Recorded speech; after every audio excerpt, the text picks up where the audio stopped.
My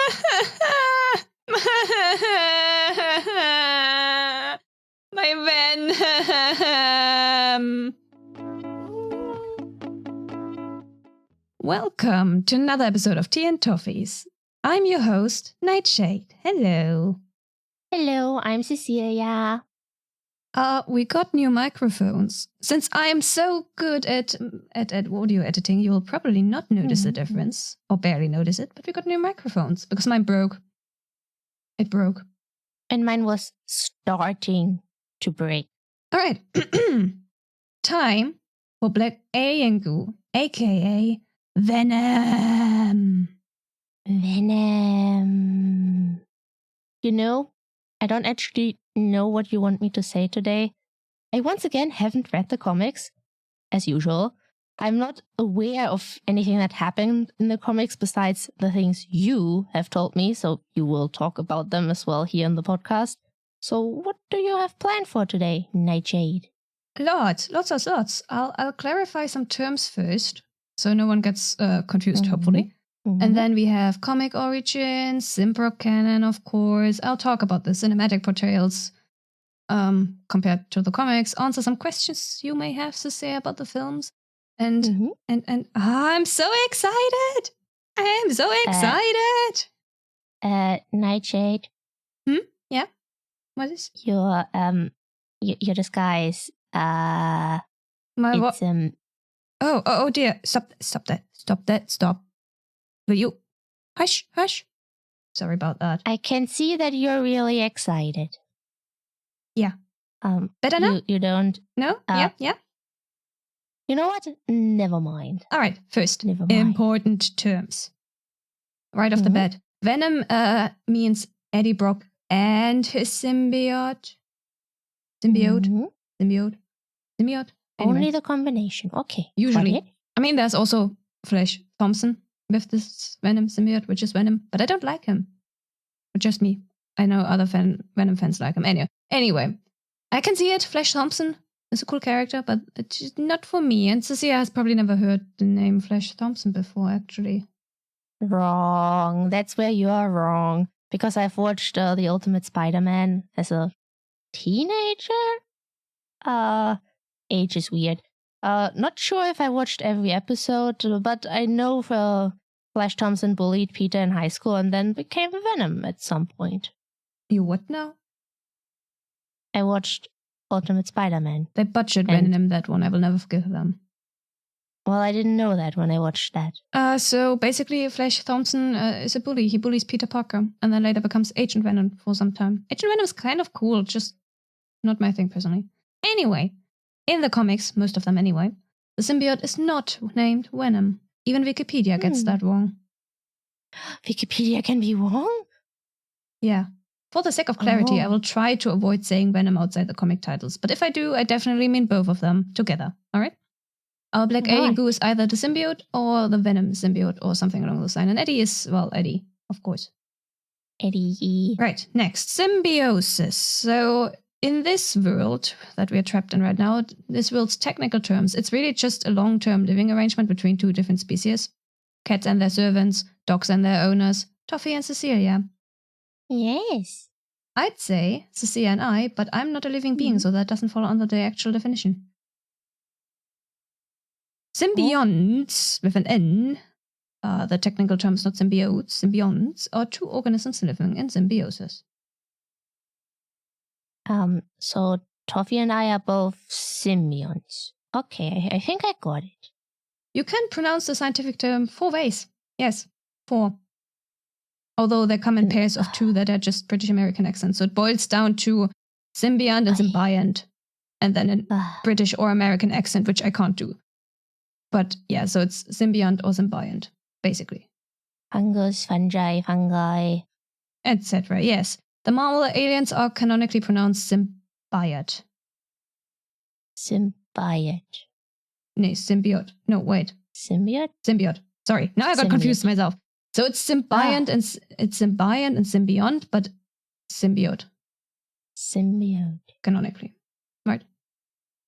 And then confusing. British and American accents. Water. Symbionts can either benefit, neither gain nor lose, or come to harm from the relationship. 3 versions. Symbiosis was, throughout history, used synonymously with mutualism, which is when both symbionts benefit. But nowadays it is the umbrella term for all 6 variations. See this Wikipedia picture for reference. Okay. Here's an example for mutualism. Here's one for commensalism and parasitism. And whatever this is. Fish. And, yes. Venom. Fish. Whatever venom is. Symbiosis. It's like it changes which type of symbiosis it is throughout the comics. So the only term you can slap on it is symbiosis. Well.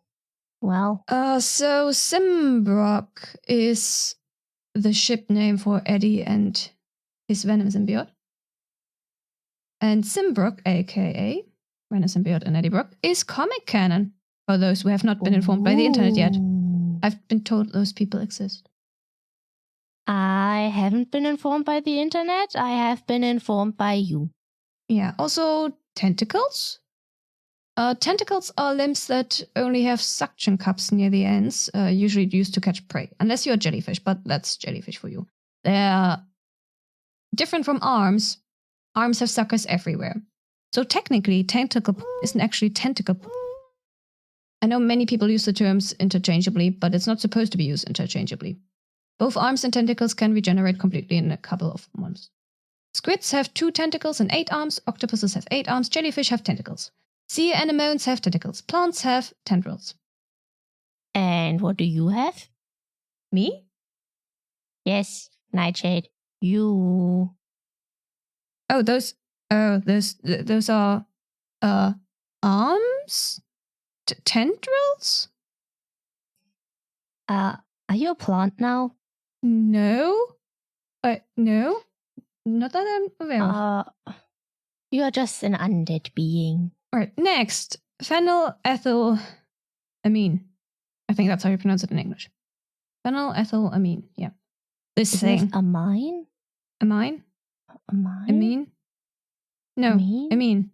English, amine. The IPA says amine. This thing. It's an organic compound. Phenylethylamine is how I would pronounce it, but I could be wrong. Amine. This thing. It's an organic compound that regulates neurotransmission.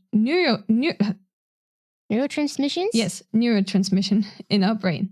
Sometimes Marvel calls it phenylalanine, but that's something else. This is phenylalanine. English. Phenylalanine. This is an amino acid. It serves different purposes and is found elsewhere in the body. It's a precursor for phenylethylamine, though. Who cares? You know what? Who cares? Who cares? Who cares? English is weird. Mm-hmm.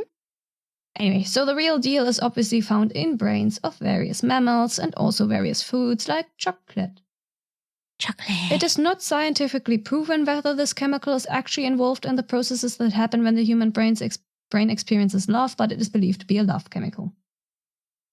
I took note of it being mentioned in the second film, and the lack of eating enough of it results in a lover's quarrel between Eddie and his symbiote. They fight like an old married couple, you know, instead of just getting supplements. Why don't they just get supplements? I have a feeling I know where the film creators got the inspiration from. The Venom symbiote's phenylethylamine dependency was, to my knowledge, first explained in the 1996 comic The Hunger, more on that later, in which the symbiote gets sick because it doesn't get enough of the chemical and the brain eating has become an issue, and eventually they discover chocolate also has it. In the Marvel Comic Presents mini-comic episode that isn't necessarily canon, but exists, the 2 of them do the deed, so Eddie's brain will produce more of the chemical. So, yeah. Somehow neither comics nor films neither of them ever got our messy duo to realize that you can easily get supplements of the stuff. It's not that hard. As long as you have some money. It's like comic Eddie has some rough patches money-wise, so you might not always be able to get the supplements. But neither the comic version nor the film version ever realizes that you can just get supplements over the counter. Which, well, there are a lot of supplements out there, and I assume for this chemical, there are supplements as well. Yeah, they are. I checked. Oh. Yeah. It's easy. See? You can just get them. You can just buy them. It's super easy. So they are just being idiots. And Eddie is a reporter. He should just be able to look that up. Research. Well, he's an idiot. All right, next up. Venom's comic history. Also my comic history with the Venom comics. Mm-hmm. We all know I read too many comics for my own good. Or I read too many comics for my own good. I'm more into webtoons these days. And the occasional manga that I keep up with. So, when it comes to Marvel comics, I never really recommend them to people who have never read comics before. Except for Loki, Agent of Asgard, maybe. Really, that's the only one I can recommend to people who are not familiar with comics. Because, I mean, I mentioned this before. My relationship with the Marvel comics is one of love and hate. They go hand in hand. Yeah, 80% of that hate is because of the constantly changing writers. Maybe 5% is because of the constantly changing art styles. I don't mind those at all usually, but sometimes the difference is so extreme that it's a bit jarring to look at.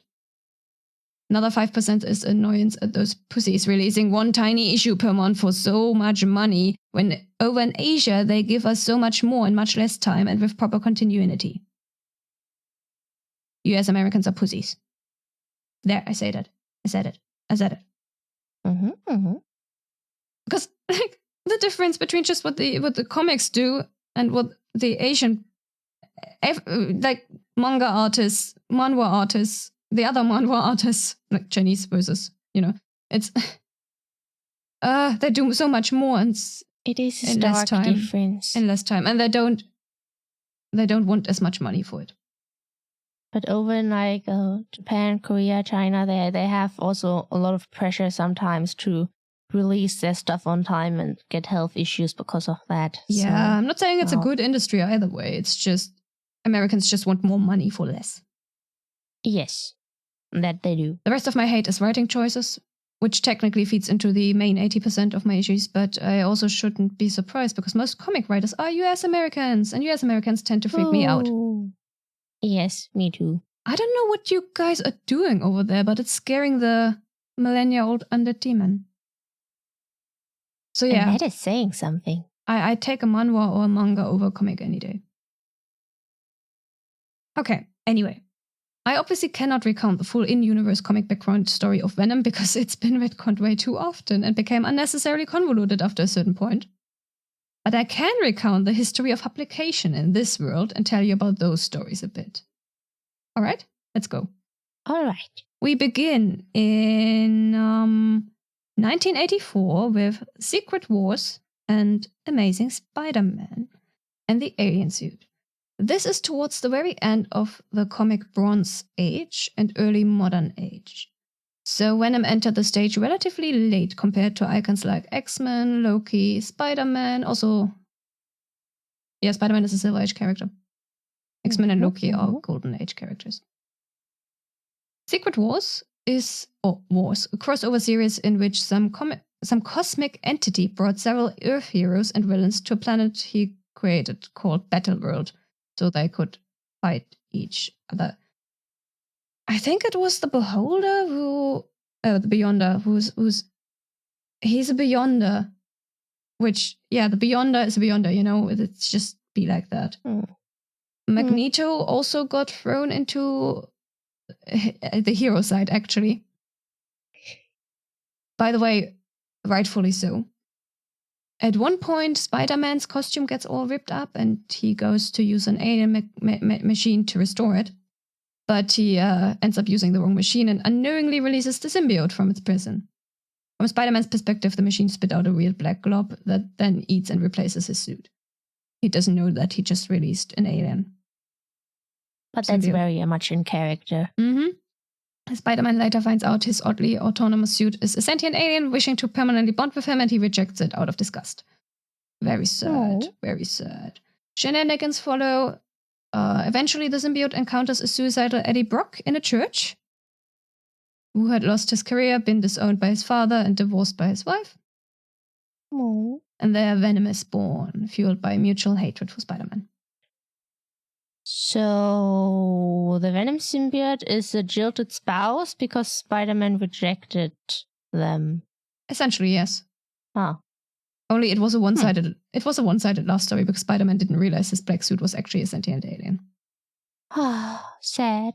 What we get from these early appearances is Venom using webs. It can stick to surfaces. It's pretty much the only thing Venom has going. The Venom combination of Eddie and it's like the Venom symbiote got its powers basically from Spider-Man.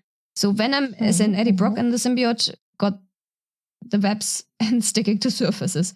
And other than the strength and being bulletproof, that's the abilities they have. I mean, enough to be a hero or a villain. Yeah, the other symbiotes have more powers, I believe. Depends a bit. Lots of retconning in comics, you know? The alien itself is not exactly goo initially. When the symbiote is separated from Spider-Man, it's depicted more like a flattened person? Like a spider suit that had been ironed flat. Not human-shaped goo. Not human-shaped goo came later. Like alien goo. We also don't hear the symbiote actually speaking in the early runs, and even some of the later comics have it be silent. Also, the very first Eddie symbiote Venom has blunt human teeth instead of fangs. Fangs? Yeah.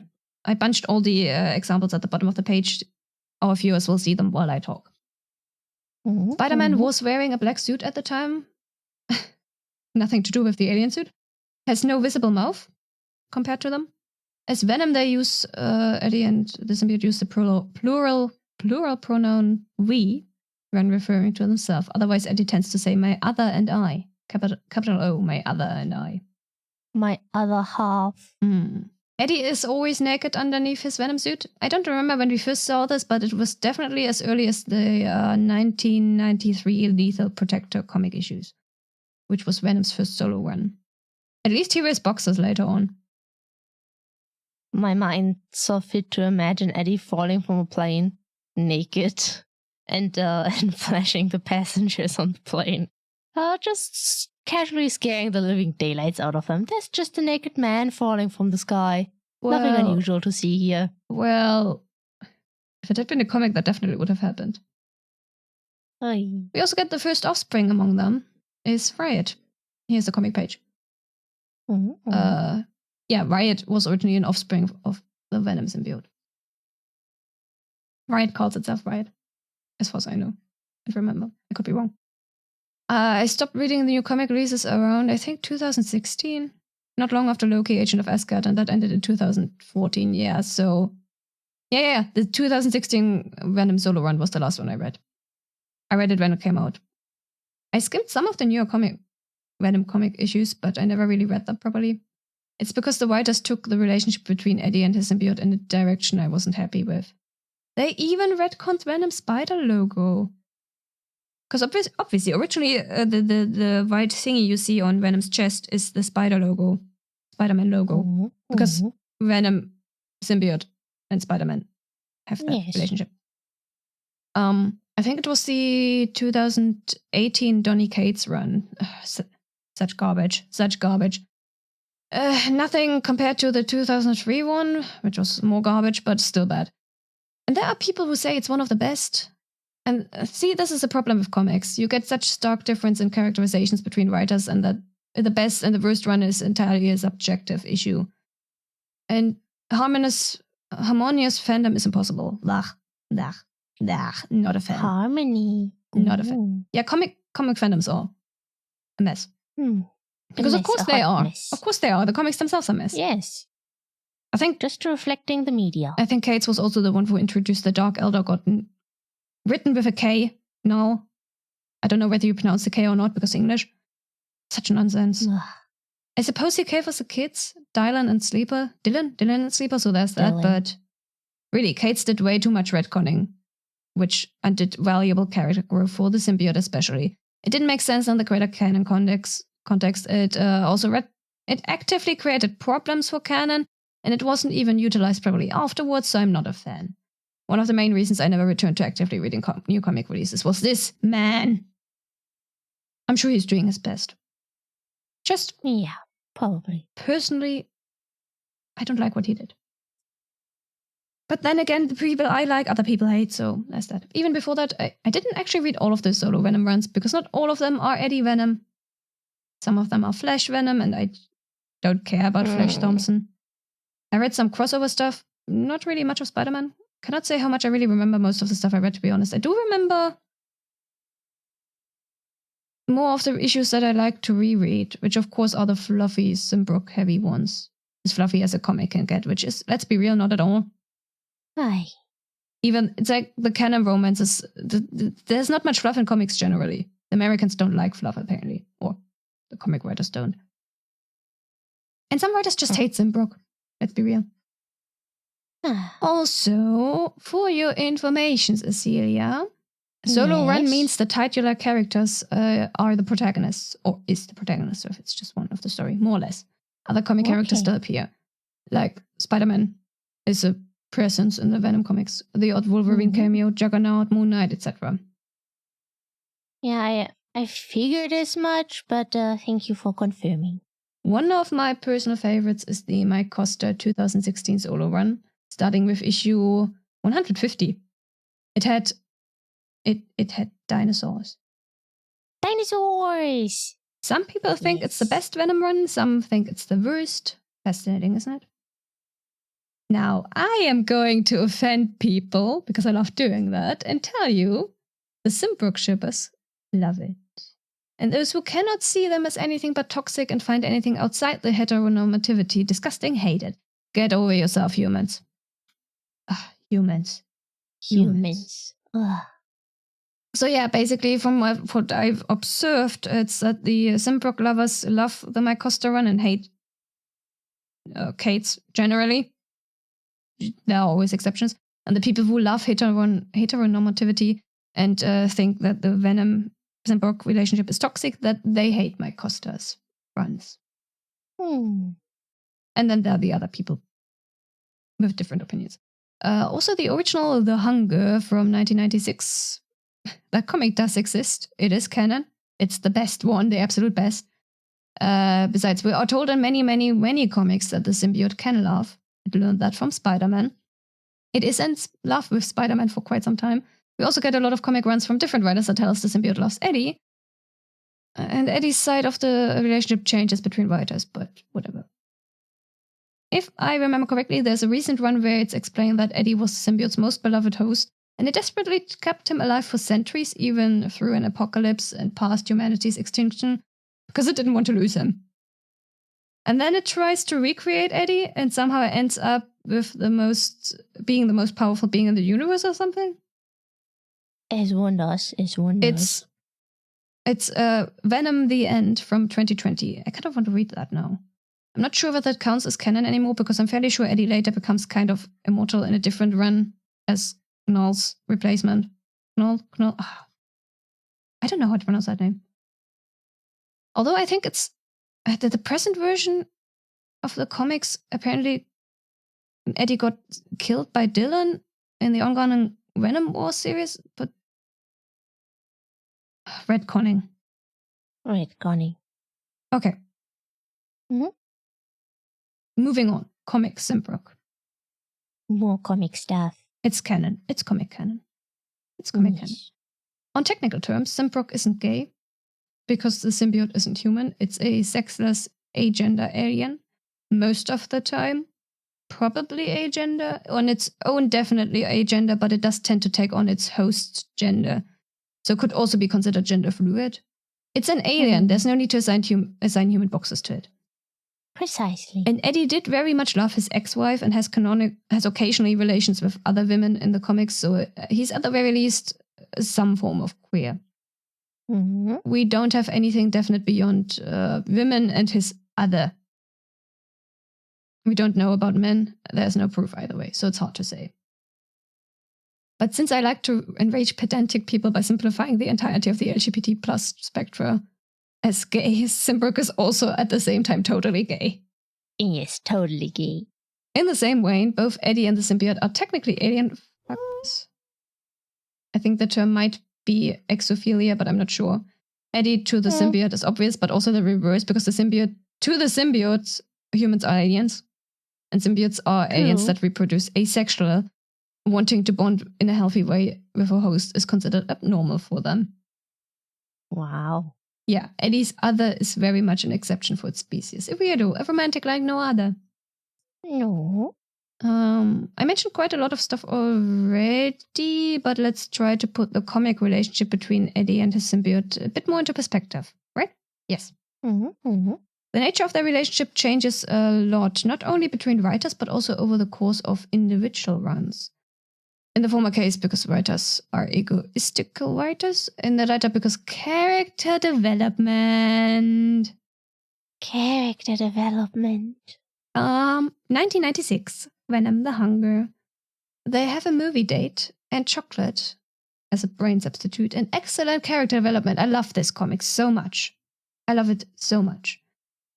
The movie date with Eddie and his symbiote holding hands. See here.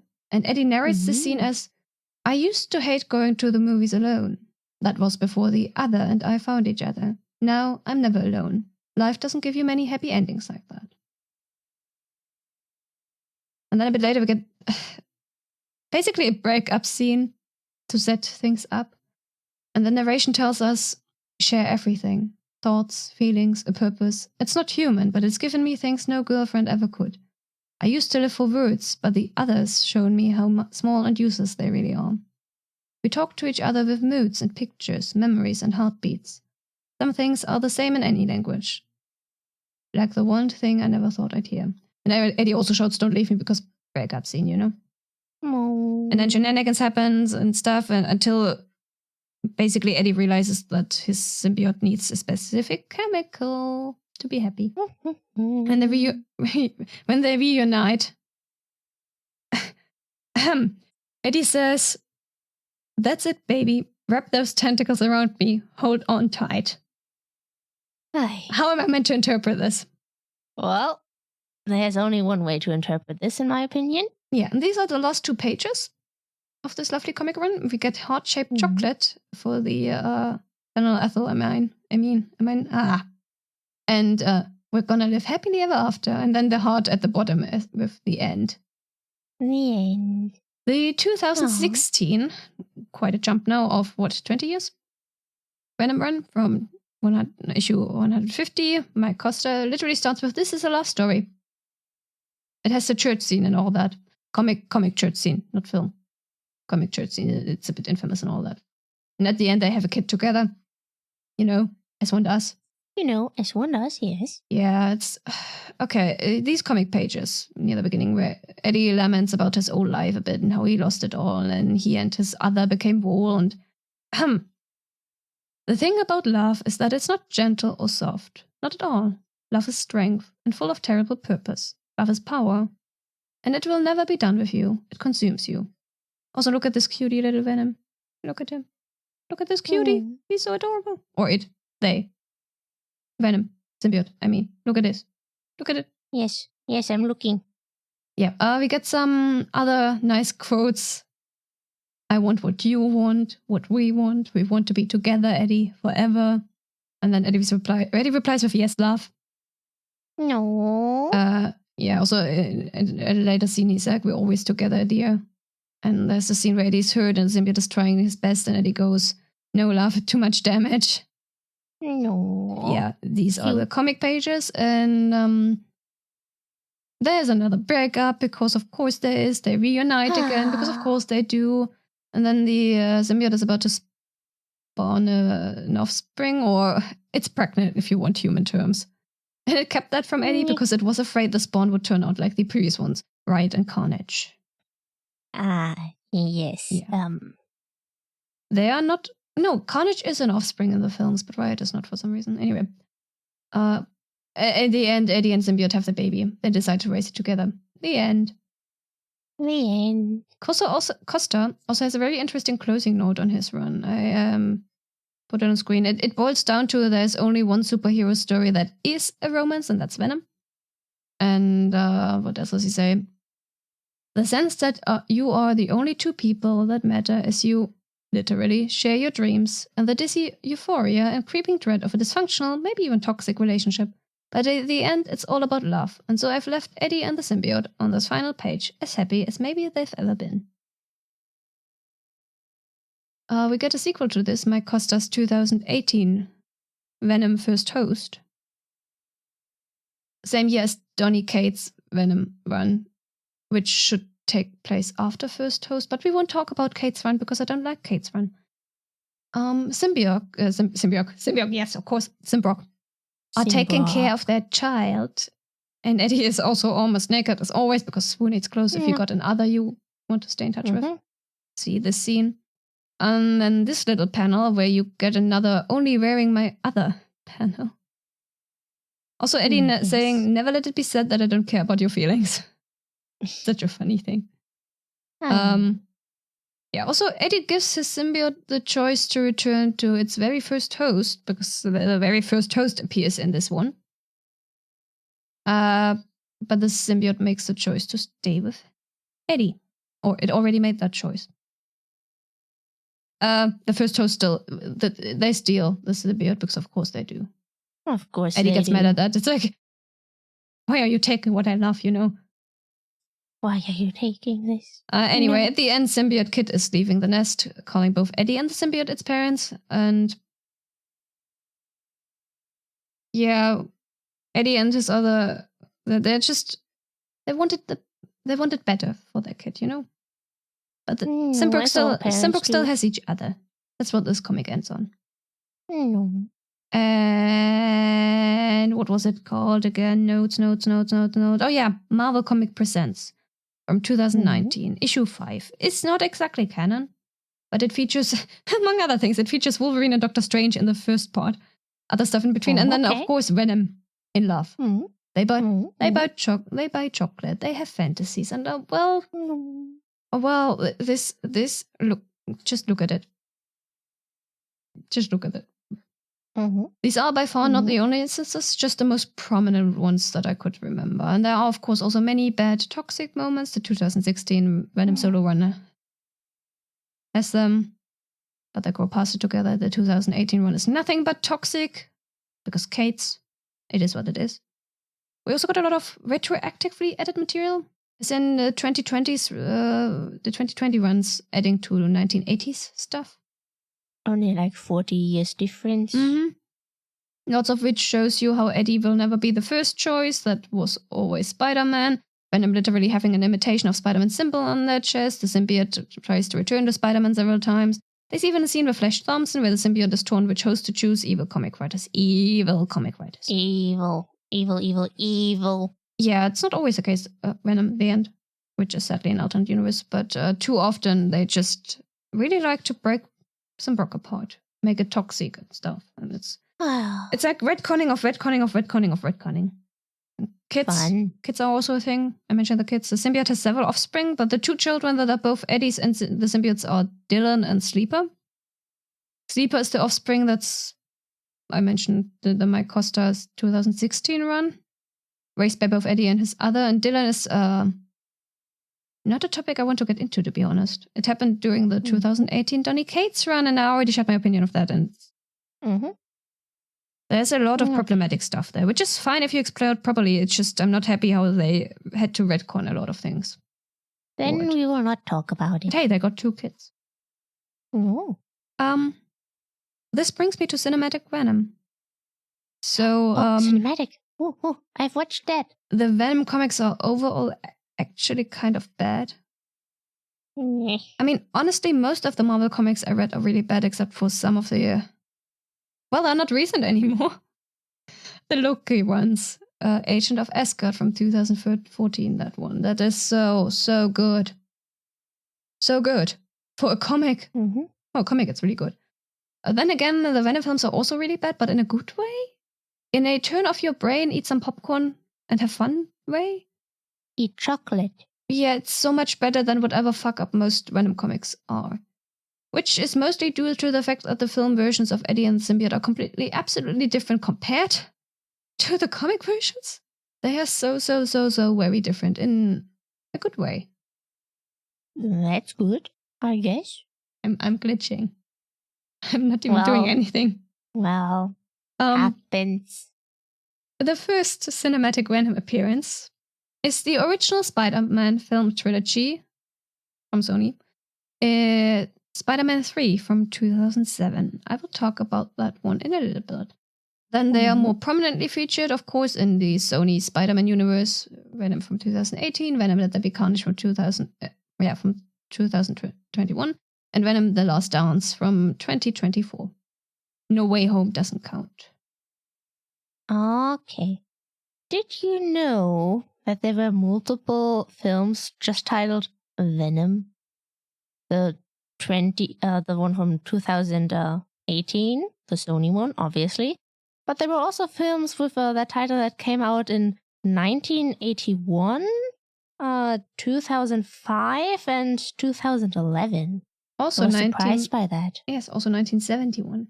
None of these are related to Marvel's Venom. It's just a word describing toxins. The 1971 is about Spider-Venom. Huh. Anyway.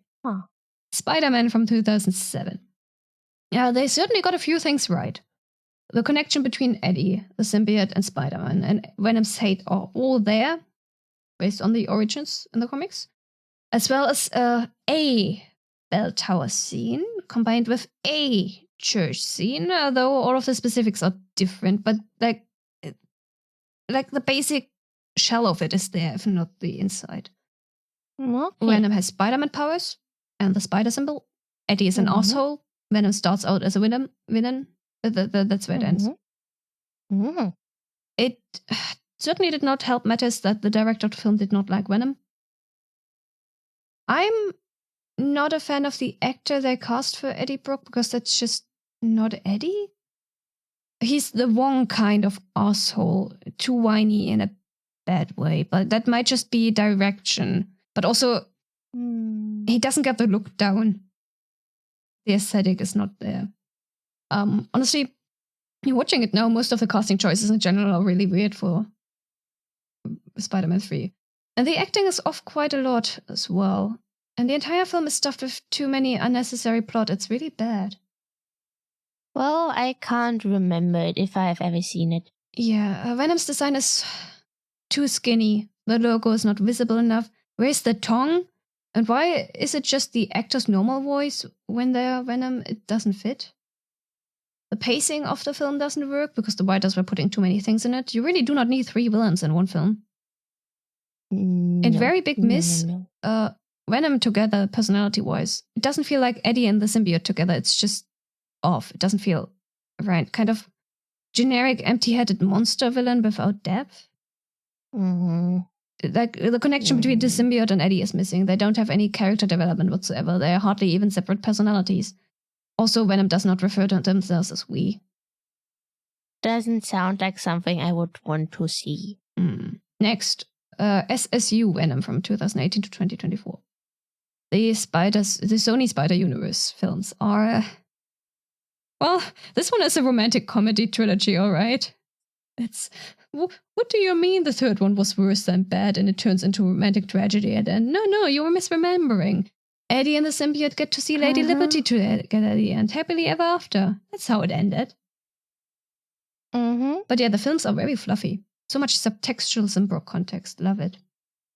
I really loved all the dynamics that we got between Eddie and his ex and her new boyfriend, and also Eddie slowly accepting the symbiote, whereas the symbiote instantly falls in love. And what else? You want to go up a building? Then why didn't you just say so? I will take you on top of that building.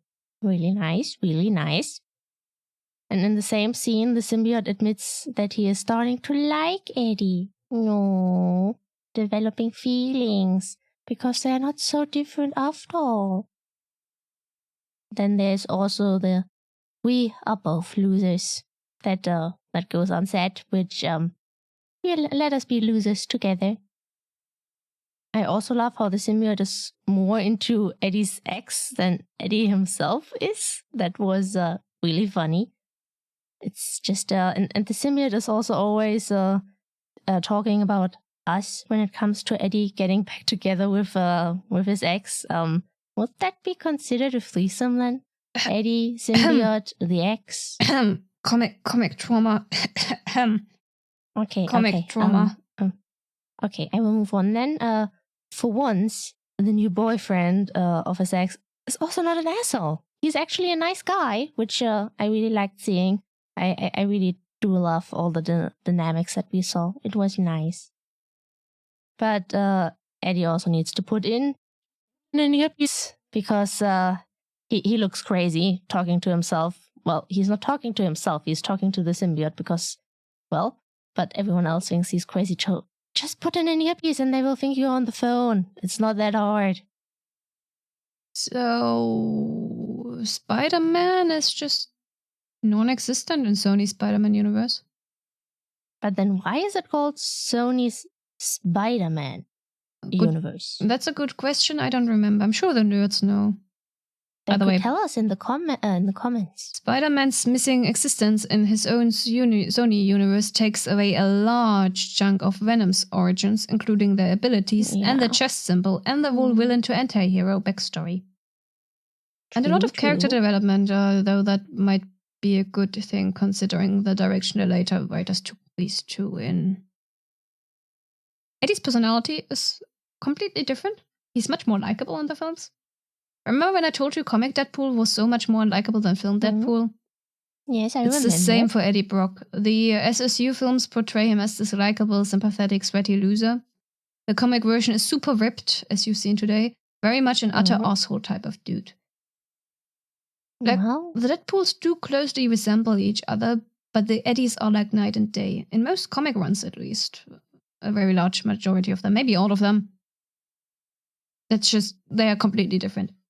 Big plus point of setting Eddie and his new symbiote apart in personalities and personal motivations, though. Like, they are two different. They are distinct. They are distinct from each other, right? Yes, important. There's Eddie, there's the symbiote, and then there's Venom. Yes. And I must say, Tom Hardy, Eddie Brock's actor, does a really good job at portraying a realistic human in the films. Yes, it's a... Wait, you're aware that he is a human? Right, Neitshayd? Of course. Most actors are human, to my knowledge. It's just that in these kinds of films, the superhero/supervillain comic kind of adaptation genre, the protagonists are really, I don't know, tough guys or something? Like the Avengers, basically. The human members of the Avengers, anyway. The non-humans have an excuse. They are usually, but it's like the humans are confident, hardly faced by the things that happen. And even then it's never really, let's just say that their reactions are rather reserved in a way. Assertive is a word for it. Fierce. The tough, I already mentioned. Brave, I guess. But real humans aren't like that. Most humans I met aren't like that. And film Eddie isn't like that either. Yes, humans are squishy and very easily scared and frightened. So I suppose this film Eddie is more relatable to most watchers. Yeah, he shrieks when something takes him by surprise, when he gets scared. He sweats, he whines when he's miserable. You know that he's miserable when he's miserable because you can just see how miserable he is. And Eddie's miserable quite a lot. And you can just feel his anger and frustration when things do not work out the way they're supposed to. Great acting and realistic human portrayal, that's what I'm saying. Tom Hardy was also producer for all 3 Venom films and co-writer for the 2nd and 3rd installments. Nice. So let's do some odds and ends for each film and sincere questions? Yeah, sure. Venom 2018. Venom's origins are completely butchered, as I mentioned. To know Spider-Man means the downfall of his career goes down differently. Eddie is a wet noodle instead of complete badass, arsehole, etc., etc. She-Venom makes an appearance, but Anne is... She's nearly as traumatized by the experience as her comic counterpart. On that note, that kiss was all Eddie and symbiote, and might as well not be there. Right? Well, yes. It's like, yes, I agree. Symbiote is just wearing her, basically. Also, Anne and Eddie were actually married and got divorced in the comics. Didn't happen in the films. Back to She-Venom, that's a 19th thing, but Donny Cates used his 2018 Venom run to write Dylan Brock in as a human symbiote hybrid resulting from the She-Venom mess, which makes Dylan the kind of unwanted child of Anne, Eddie, and the symbiote, and lots of trauma. Don't ask me. Let's not talk about that. Okay, I do really like that Eddie and Anne don't get back together at the end of the film. That would have been such a cliche, and apparently not comic accurate either, if I got that right. Yep. Yeah, because Eddie now has a symbiote. He's much better. His other. Yes. And together they are Venom. Two losers who are stronger together. On the matter of the Venom, She-Venom, you said? How much do the symbiotes adapt to their host, body structure? Because if I remember correctly, when our black symbiote was with Eddie's ex, the full-on symbiote form was leaner and not as tall. Can you imagine a symbiote with Ganondorf body build? Oh, super buff symbiote. I guess that would go more into comic Eddie direction. Well, and now make that Zidian, and you have super fast buff dude with electro powers, aka a Gerudo Chief purple alien goo Ganondorf. Brain, why did you go in that direction? I have no idea. I know you made these notes before you saw mine, but have you seen comic Eddie and comic Venom? They not only rival Ganondorf, they surpass him. Yes. They surpass Ganondorf. But I hadn't seen that when I made these notes. But to answer your question, the symbiote does usually adapt. No, not all of them, but the Venom symbiote at least usually adapts to its host. I think the others like Riot and etc. don't really do it. But I mean, the Venom symbiote specifically likes to bond properly with its host. So this bonding includes adapting to the body structure. Assimilating their powers, like with Spiderman, for example. Okay. Next one, Venom, Let There Be Carnage from 2021. I honestly don't remember if I ever read the Carnage comics, so I can't make comparisons there, but I think they got Carnage and his host down pretty nicely. And what about the Screaming Woman? Scream is also featured, yes. What is she actually? Is she like a mutant, like X-Men universe style? X-Men universe, you say? Yes, she is a mutant. The whole X-Men MCU SSU separation the films do isn't a comic thing after all. Wouldn't be the first nor last time a mutant appeared in Venom-related comics, actually. I tend to forget that the comics don't separate that, because for me it's like usually appears separate. You know, actually my first thought didn't actually go to X-Men, but it went to The Flash, the TV series. Obviously, I have no clue about the comics, but I know that it's DC and that we are not in DC here. I thought it a bit strange that they just suddenly threw a mutant in these films, because we haven't seen any of that in the first one. So I was like, why is there a mutant here all of a sudden? Where did they come from? Why are they here? To what is this related? That's the problem with the separation. You could chalk it up to Eddie not having paid attention to mutants like before, so it wasn't focused before. Too busy trying to survive the symbiote and Cotton Drake's henchmen and so on, but it's mostly because of the separations. Okay. So what are the exact conditions needed for the symbiote to have an offspring, since in this film we have an offspring? Is there a potential for more beings like Carnage? I mean, now I know that Riot is a thing. Does the symbiote know of the conditions? I would like to know these conditions, so that I can spot them in the future, so that I can go, oh no, another potential Carnage. Oh no, oh no, oh no. That's complicated. Most of the time, the symbiotes reproduce asexually and not at all by randomly splitting off or leaving behind a little blood sample. Okay. I think the Venom symbiote's first offspring, of which Riot is one, were forcibly extracted, though. Carnage is a spawn that Eddie's symbiote leaves behind in the prison cell Eddie was sharing with Cletus at the time that Symbrock reunites. It's like they get separated, and then when the symbiote reunites with Eddie, he's at that time sharing a prison cell with Cletus, the murderer, and they leave behind Carnage. If I remember correctly, the original comic never really specified that the spawn wasn't randomly created. It just showed some alien goo dropping on Cletus' hand, so it's originally somewhat similar to the film's Venom Carnage creation. Hmm. In the 2016 Mike Costa Venom run, the symbiote gets pregnant in human words. And in human words, symbiote and Eddie give birth to Sleeper. The first spawn they actually raise is their child. Bottom line, with the later retcons, it's actually not random anymore, but it might have been random once upon a time. And Carnage was evil because its first host was evil. Hosts have a huge influence on a symbiote's personality. Eddie's symbiote was super worried about the offspring that would become Sleeper because all its previous spawn turned out to be sort of evil. And it also really hates Carnage. Oh, hi. Well, okay. And how exactly is Carnage able to hack a computer just by connecting to it? Plot convenience. Well, that explains everything. Plot convenience. Venom: The Last Dance, 2024. AKA Yes. Until Death Do They Part. Oh. Gods, this one was really, really bad. Let's not talk about that. What can I say to the third film? Wait, I actually have a quote. I have a quote. "You would make a good dad," Mr. Symbiote says to Eddie. Well, from what I know now, which is based on what you told me, Venom has a kid in the comics. So did they take that from there?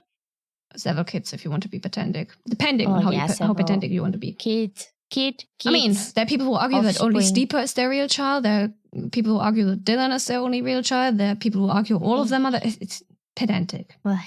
People want to be pedantic. The Venom symbiote has quite a lot of offspring, but Symbrock in particular, in my opinion, have two. Sleeper and Dylan. By the way, there's rumors that they wanted either Dylan or Sleeper or both to appear in the third film.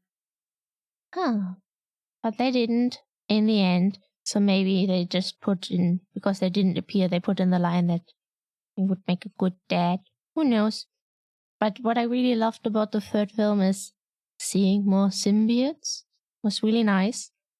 And it made me wonder, why do some symbiotes have special powers? Like the stab thingies the green one had, or the electric super speed powers of the purple lightning one. So why? Why do some have powers? Where did they get the powers from? How? Why? Tell me. Well, that's Hive Mind and Codices. Is that how you pronounce it in English? Codices? And no clue. First host abilities, the plural of Codex. And the films don't really do that. So by film canon, I suppose every symbiote has inherent abilities, except for the Venom symbiote. I don't know. Before you ask, Codex. The film's version of the Codex is kind of bullshit, to be honest. In the Venom comic context, there's two different things that the word Codex could describe. One is Dylan Brock, the one's Symbrock kid that's actually a human symbiote hybrid. It uses the alias Codex in a certain context. Okay. And the second is symbiote lore, meaning the records of any symbiote host stored in the hive mind. Personality, memories, abilities, etc. There's a whole lot of lore to the hive mind codices that I don't have the time to get into, and it's mostly, but not entirely, Donny Cates stuff anyway, and I don't like Cates' run. I honestly don't know what to think of Dylan Brock's existence as a whole, considering how he was conceived and all the... Cates. Makes me want to rip my hair out sometimes. Anyway, every host is technically uploaded as a codex to the hive mind and can similarly be downloaded again, but it's not the same anymore. And Dylan is Anne's codex reincarnated or something, and the Venom symbiote tries to recreate Eddie via his codex and Venom the end, but it doesn't really work, so... yeah. How many symbiotes are in the comics? Did we see all of them already? Will there be more? Too many? I don't know. Anything else? I'm surprised you haven't mentioned the new alien monsters yet, to be honest. Xenophages. They are a bit different in the comics. Not really a fan, but in the film they are adorable. Adorable. Adorable. So cute. Neitshayd thinks they are cute. They are. I disagree. They are. I want one. No, we are not getting one. I find them ugly as so we are not getting one. They are cool, don't get me wrong, but they are ugly and it would terrify me to have one of those things around. So, no. Spoiled. So comic xenophages hunt symbiotes to snack on them and their hosts' brains. They can travel through space, have bodies naturally equipped for all that is needed to hunt, and are not as cute as in the film. They aren't associated with Null in any way. The 616 comic. Wait. My brain stopped working for a second. Okay, so the 616 comic universe. I'm confused now. Anyway, they are not associated with Null in the comics. Okay. As far as I am aware in their appearances. And they can actually be killed with a grenade. Okay. So I just have to somehow get my hands on a grenade if you bring one home ever. No, okay, I want the film version. Those can't be killed with a grenade. Those can't be killed with a grenade? Mm-hmm. Dang it. But those are also associated with that stupid... Yeah, you know. Yeah, you know. And then there was also one thing, I found it weird that, it had to phone home to call for backup, because at the beginning, multiple ones had gone, through portals, so shouldn't there be more than one on Earth? Or did the others go to different universes or something? Different planets? I don't know. So was there only one on Earth? Yeah. They all went to different parts of the SSU universe, so different planets or whatever, to cover a large area in which to search for what the films call a codex. Okay. You thankfully didn't have any questions about Null, so let's skip that horse mess. I dislike the entire existence of Null, Knull, thing, whatever. He was created by Donny Cates. Is anyone surprised? We might get a symbiote in the 4th MCU Spider-Man installment. There's rumors about it. Maybe by the time this episode comes out, there will be actual news, which will be... we're recording this half a year after we made the notes, and it will come out about 3/4 of a year after we made the notes. But as of recording, there are no definite news about Venom appearing in the 4th MCU Spider-Man. So we'll have to wait and see. Yeah. That was all I had. Well, that was most of what I had to say. I could have said more. That was all the questions I had. Nice. You can find us on Bluesky, Spotify, YouTube, at @TandToffies. I play games live on weekends with Sia joining via chat or on Twitch @Neitshayd. Also occasionally post random art on Instagram @Neitshayd. And if you enjoyed this episode, leave us a comment. Are you also a Symbrock shipper? Until next time, bye. Bye.